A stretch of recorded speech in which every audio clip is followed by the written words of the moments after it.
Hello and welcome to my YouTube channel JM English, and in this channel I always help you to improve your English. Okay, so এই ভিডিওতে আমি চারটি preposition নিয়ে আলোচনা করতে চলেছি এবং সেগুলি হলো across, then number 2 through, number 3 onto and number 4 into. এই চারটি প্রিপোজিশন খুব কমন এবং খুব ইম্পর্টেন্ট। তো এই কিভাবে সেগুলোর ব্যবহার হয় এক্স্যাক্টলি, তুমি কিভাবে সেন্টেন্সে ব্যবহার করবে, এক্সামে কিভাবে থাকছে, সেগুলো জানার জন্য এই ভিডিও শেষ পর্যন্ত দেখতে হবে। এবং আই প্রমিস সমস্ত কিছু এই রিলেটেড যত বিষয় আছে সেগুলো আমরা আলোচনা করতে চলেছি। So let's start. But before that যদি এই চ্যানেলে তুমি নতুন হয়ে থাকো, don't forget to subscribe to this channel and press that bell icon, right? Okay, so let's start with across.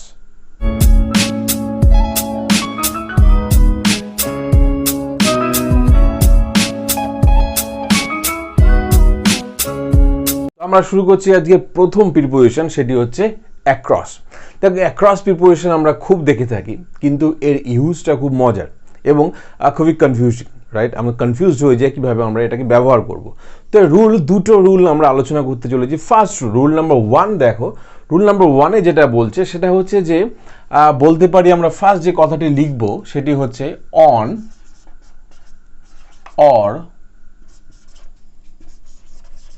To the other side of the line. আমরা লিখেছি কি যে on or to the other side of the line, line এর অন্য দিকে। অর্থাৎ বিষয়টি ভালো করে বোঝো। বলছি যে ধরো কোনো একটি লাইন রয়েছে, কোনো একটি লাইন অথবা কোনো সীমারেখা, রাইট, কাইন্ড অফ বর্ডার। তো সীমারেখার ওপারে যদি বলা হয়, সীমারেখা বা সেই লাইনের ওপারে বা উল্টো দিকে যদি কিছু থাকে বা রয়েছে, সেটি বোঝানোর জন্য আমরা ইউজ করি কি across. Across is the first নিয়ম। তাহলে কোনো সীমারেখা বা লাইনের উল্টো দিকে ওই পাশে থাকা বোঝাতে আমরা বলতে পারি কি অ্যাক্রস। ধরো আমি একটি সেন্টেন্স বলছি যে তাদের গ্রামটি বর্ডারের বা সীমারেখার ওপারে আছে বা ওপারে অবস্থিত। তাহলে সেক্ষেত্রে আমরা সেন্টেন্সটা কিভাবে লিখব? রুল 1-এর নিয়ম হিসাবে ফার্স্ট সেন্টেন্সে আমরা কি লিখব যে their village is across the border, right? তাহলে সেন্টেন্সটি কি হলো? Their village is across the border. দেখো অ্যাক্রস দ্য বর্ডার মানে বর্ডারের ওই পারে, সীমারেখা যেটি রয়েছে, লাইন রয়েছে, তার উল্টো দিকে ওপারে অবস্থিত হচ্ছে তাদের গ্রাম। তো সেক্ষেত্রে ইউজ করছে আমাকে কি অ্যাক্রস। এটি হচ্ছে অ্যাক্রসের ফার্স্ট নিয়ম। এবার অ্যাক্রসের সেকেন্ড নিয়ম, রুল নাম্বার 2। রুল নাম্বার 2 খুব মজার জিনিস। রুল নাম্বার 2 কি বলছে অ্যাক্রসে? যে ধরো যদি এক স্থান থেকে মানে একদিক থেকে অন্য দিকে যাওয়া যায়, একদিক থেকে অন্য দিকে যাওয়া যায়, অর্থাৎ from one side to another, একদিক থেকে আরেক দিকে আমরা যাচ্ছি, একদিক থেকে আরেক দিকে যাচ্ছি। কোন দিক থেকে যাচ্ছি? কিছু মধ্যে দিয়ে যাওয়া। কোন বিষয়ের মধ্যে দিয়ে যাওয়া? কোনো ফ্ল্যাট কিছু, ভালো করে বোঝো, কোনো ফ্ল্যাট কিছু জিনিসের মধ্যে দিয়ে এক পাশ থেকে অন্য দিকে যখন তুমি যাচ্ছ, সেই জিনিসগুলো কি কি? এক্সাম্পল হিসেবে আমরা বলতে পারি, ধরো বললাম কোনো ডিজার্ট, মরুভূমি, রাইট? ধরো কোনো রিভার, ধরো কোনো রোড বোঝাচ্ছে, সি সমুদ্র বোঝাচ্ছে, অথবা কোনো lake, right? Desert, river, road, sea, lake, এই ধরনের যে জিনিসগুলো রয়েছে, যেগুলোর এক স্থান থেকে নদীর এক পার থেকে আরেক পার, রাস্তার একদিক থেকে আরেক দিকে যাচ্ছ, এই যে ফ্ল্যাট যে জিনিসগুলো রয়েছে সেগুলোর উপর দিয়ে বা তার মধ্যে দিয়ে যখন আমরা এক পাশ থেকে আরেক পাশে যাই, সেক্ষেত্রে আমরা ইউজ করি কি অ্যাক্রস। ধরো সেন্টেন্স হিসাবে যদি আমি এক্সাম্পল হিসেবে আমি যদি ফার্স্ট এক্সাম্পল দিয়ে বলি একটি সেন্টেন্স, ধরো সেন্টেন্স আমি বললাম যে হি walked he walked across the desert. He walked across the desert. সে কি করলো? সে মরুভূমির এক প্রান্ত থেকে আরেক প্রান্তের দিকে হেঁটে যাচ্ছে বা হেঁটে গিয়েছিল। এই যে যেটি বললাম মরুভূমির এক পার থেকে আরেক পার, সেক্ষেত্রে আমরা লিখতে পারি কি অ্যাক্রস ইউজ করতে হবে, রাইট? আরেকটি এক্সাম্পল ধরো, নাম্বার 2। এক্সাম্পল নাম্বার 2তে আমি বলতে পারি যে ইট took them 10 hours. It took them 10 hours to row, নৌকা চালানো, নৌকা বয়ে নিয়ে যাওয়া, to row across the lake. অর্থাৎ যে লেক রয়েছে, জলাশয় রয়েছে, তার এক প্রান্ত থেকে আরেক প্রান্ত, একদিক থেকে আরেক দিকে তাকে নৌকা নিয়ে যেতে তাদের কতক্ষণ লেগেছিল? 10 ঘন্টা। এই যে অ্যাক্রস ইউজ করলাম এখানে, কেন? লেক, জলাশয়ের এক পাশ থেকে আরেক পাশে যাওয়া বোঝাচ্ছে। অর্থাৎ এই হচ্ছে অ্যাক্রসের দুটো সুন্দর অসাধারণতার ব্যবহার। তাহলে ফার্স্ট ইউজ কোনটা হলো? যে কোনো লাইন অথবা কোনো বর্ডারের অন্য প্রান্তে থাকা বোঝাচ্ছে, সেক্ষেত্রে অ্যাক্রস হলো। আর নাম্বার 2 যেটা ইউজ করলাম আমরা, সেটা কি? যে কোনো ফ্ল্যাট স্থানের এক প্রান্ত থেকে আরেক প্রান্তে যাওয়া, এক স্থান থেকে আরেক স্থানে যাওয়া। সেটি কি কি এক্সাম্পল বলেছি আমি? যেমন desert, river, road, sea, lake, এই ধরনের যে জিনিসগুলো রয়েছে তার এক প্রান্ত থেকে আরেক প্রান্তের ক্ষেত্রে আমরা ইউজ করবো হচ্ছে অ্যাক্রস। এটি হচ্ছে first preposition. Let's go for the second one, যেটি ছিল আমাদের থ্রু। এবার দেখি আমরা থ্রু এই প্রিপোজিশনের ব্যবহারটি কি। এবং আমি বলে রাখছি যে তোমরা অবশ্যই এটি জানো যে থ্রু এবং অ্যাক্রস এই দুটো প্রিপোজিশন নিয়ে আমাদের কিন্তু খুব কনফিউশন হয়, খুব গন্ডগোল হয়েছে। কেননা এগুলো দুটোর ব্যবহার অলমোস্ট সেম, তবে একটু ডিফারেন্স আছে। এই ডিফারেন্সটা তোমাকে ভালো করে বুঝতে হবে। তো রুল নাম্বার 1 দেখো, রুল নাম্বার 1-এ কি বলছে? যে আমরা যেভাবে যখন আমরা করেছিলাম যে অ্যাক্রস, সেখানেও বলেছিলাম এক প্রান্ত থেকে আরেক প্রান্তে যাওয়া। এটিরও ঠিক তাই। ফার্স্ট রুলে আমি বলবো যে এক স্থান থেকে from one side to another, from one side to another, এক দিক থেকে আরেক দিকে যাওয়া। তবে এটি কেমন যাওয়া? এটি কি ফ্ল্যাট যে জায়গাগুলো বললাম সেগুলো? না, এটি আলাদা। এগুলো কোনো কিছুর মধ্যে দিয়ে যাওয়া, কোনো কিছুর মধ্যে দিয়ে যাওয়া। এখানে কোনো ফ্ল্যাট জায়গা বোঝানো হচ্ছে না, রাইট? এক্সাম্পল হিসাবে মানে কোন কোন জিনিস যদি আমি বলি, সেক্ষেত্রে আমি কিছু অবজেক্ট বলতে পারি যে কিসের মধ্যে দিয়ে যাওয়া বোঝায়। যেমন ধরো আমি বলতে পারি কোনো গার্ডেন, বাগানের মধ্যে দিয়ে যাওয়া, রাইট? ধরো কোনো বললাম যে ফরেস্ট, ফরেস্টের মধ্যে দিয়ে যাওয়া, অথবা টাউন, শহরের মধ্যে দিয়ে যাওয়া, অথবা টানেল, টানেলের মধ্যে দিয়ে যাওয়া, etcetera.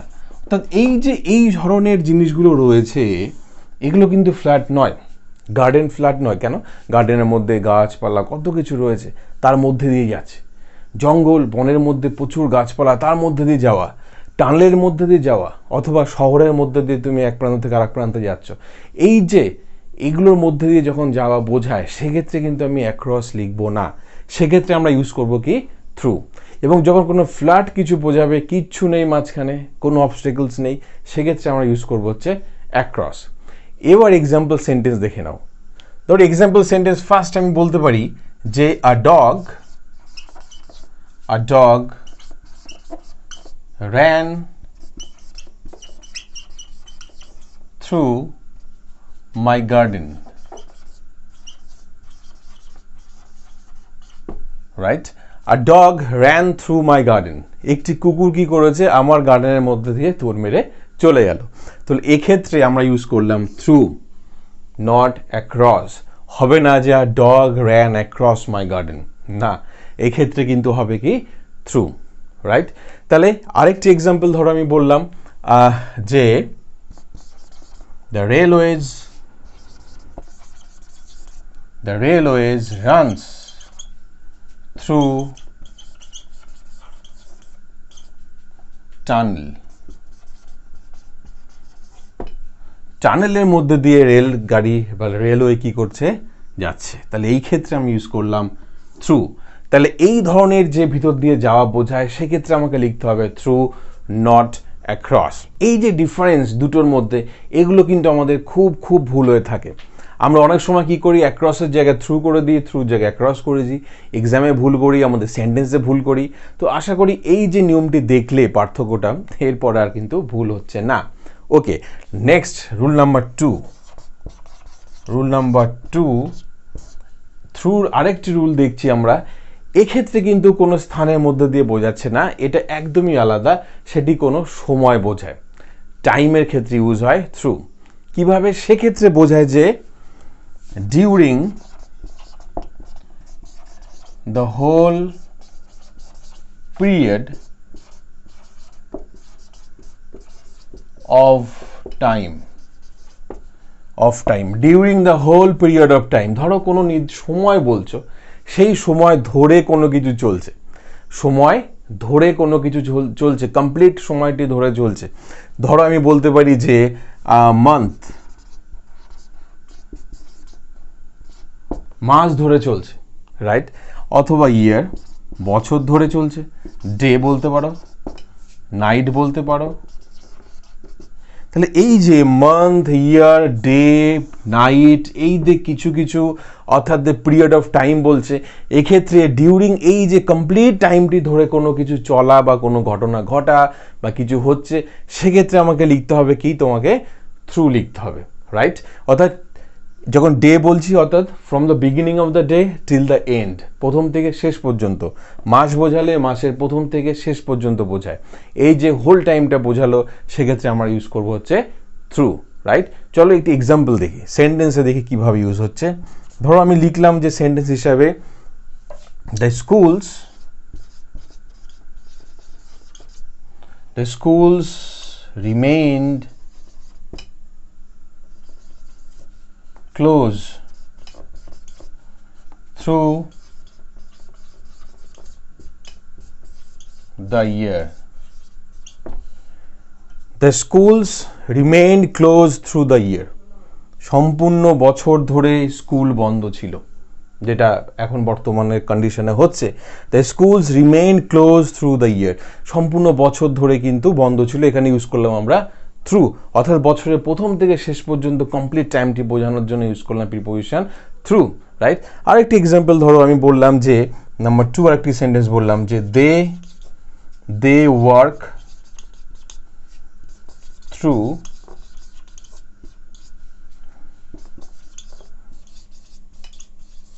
the whole day. They work through the whole day. তারা সারা দিন ধরে কাজ করে, সারা দিন ধরে তারা কাজ করে।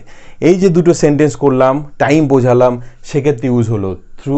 যখন আমি বলছি একদিক থেকে আর এক দিক, কিছু কিছু জিনিস যেগুলো উদাহরণ দিয়ে দিলাম, সেক্ষেত্রে আমরা ভিতর দিয়ে যাওয়া বোঝাচ্ছে ক্ষেত্রে ইউজ করলাম থ্রু, রাইট? এই হলো দুটো preposition.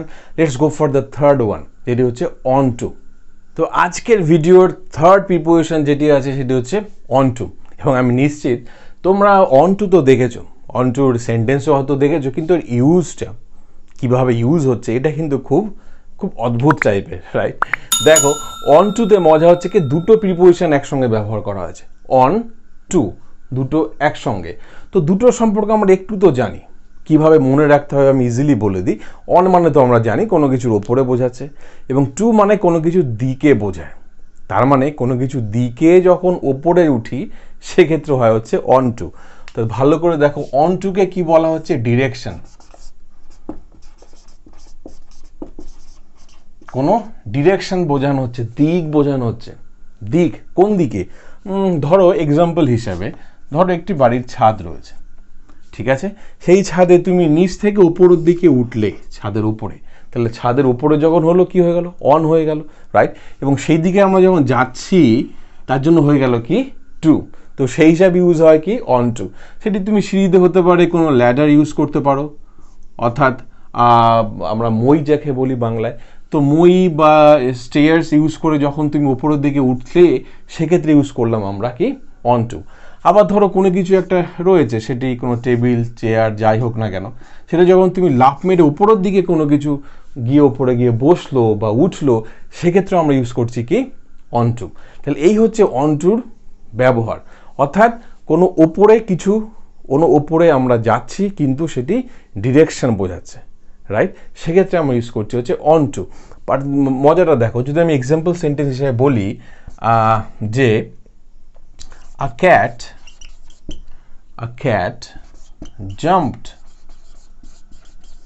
jumped onto my study table, right? A cat jumped onto my study table. তাহলে মজাটা কি হলো যে আমার যে স্টাডি টেবিল রয়েছে, পড়ার যে টেবিলটি রয়েছে, তার উপরে একটি বিড়াল লাফ মেরে উঠে বসলো, রাইট?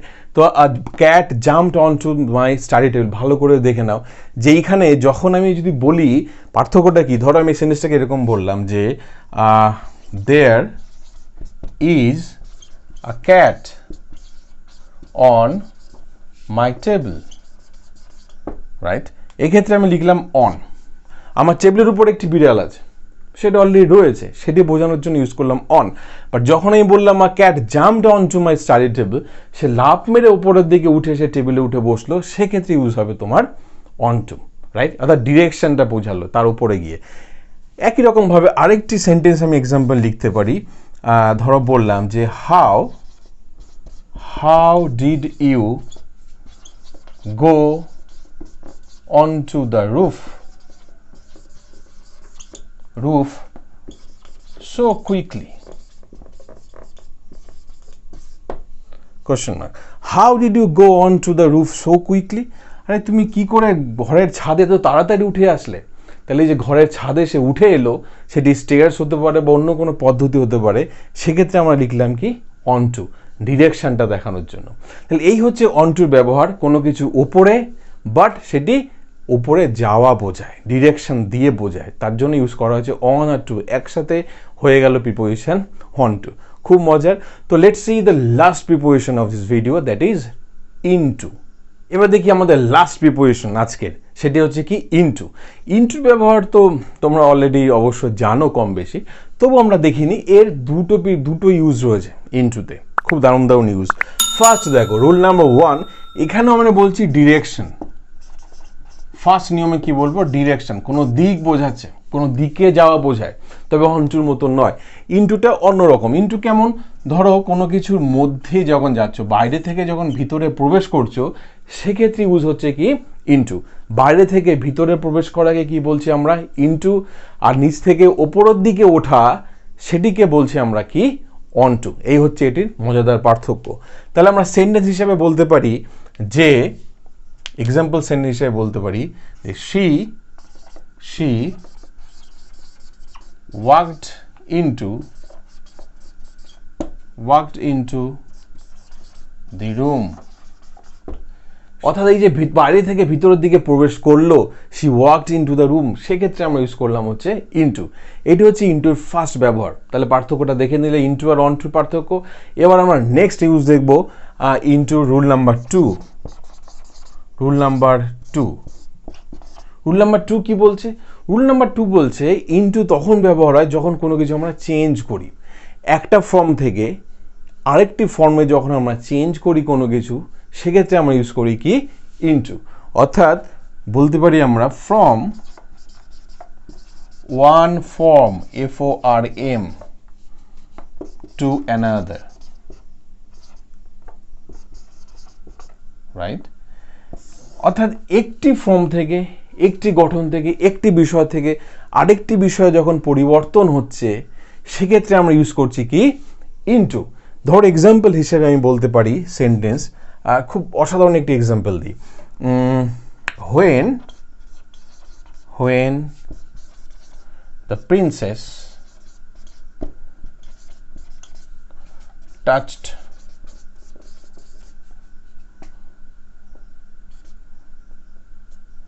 the frog,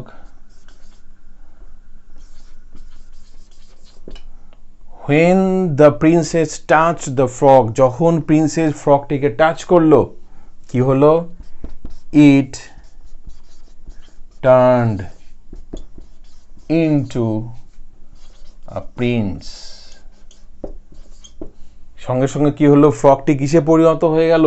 একটি প্রিন্সে। তো এই যে পরিবর্তন হলো ফ্রগ থেকে প্রিন্সে, তার জন্য ইউজ করলে আমরা কি করলাম, আমরা হচ্ছে ইনটু। এক্ষেত্রে লাস্ট এক্সাম্পল দেখো সেন্টেন্সটি, এগুলো এই যে এক্সাম্পলটি আমরা সর্বদাই দেখি। ধরো বললাম যে translate the following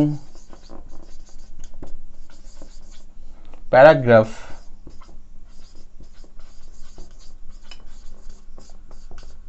into English। কি করতে হবে তোমাকে? Translate the following paragraph into English, ইংলিশে ট্রান্সলেট করো। বাংলায় রয়েছে প্যারাগ্রাফটি, সেটিকে তুমি কিসে কি করো, ট্রান্সলেট করো কিসে, ইংলিশে। এই যে পরিবর্তন হলো সেক্ষেত্রে হলো ইনটু। তাহলে এই হলো ইনটু, দুটো ব্যবহার। বাইরে থেকে ভিতরে ঢুকলে হচ্ছে ইনটু, নিচ থেকে ওপরের দিকে উঠলে সেটা হচ্ছে অনটু, আর কোনো কিছু পরিবর্তন হলে সেটি হচ্ছে ইনটু। এই হলো আজকের ভিডিওর 4টি আমাদের প্রিপোজিশনের ব্যবহার। And I hope you have learned something new from this video, isn't it? And you have liked it. So don't forget to give a thumbs up and share it with everyone whomever you like. আর subscribe করতে কিন্তু অবশ্যই ভুলো না। Comment করে জানাও কেমন লাগছে ভিডিওগুলো, তাতে অনেক বেশি ইন্সপিরেশন পাবো আমি, এবং আরও অনেক ভিডিও তৈরি করব, everything for you all. So thank you all of you for watching this video. Thank you.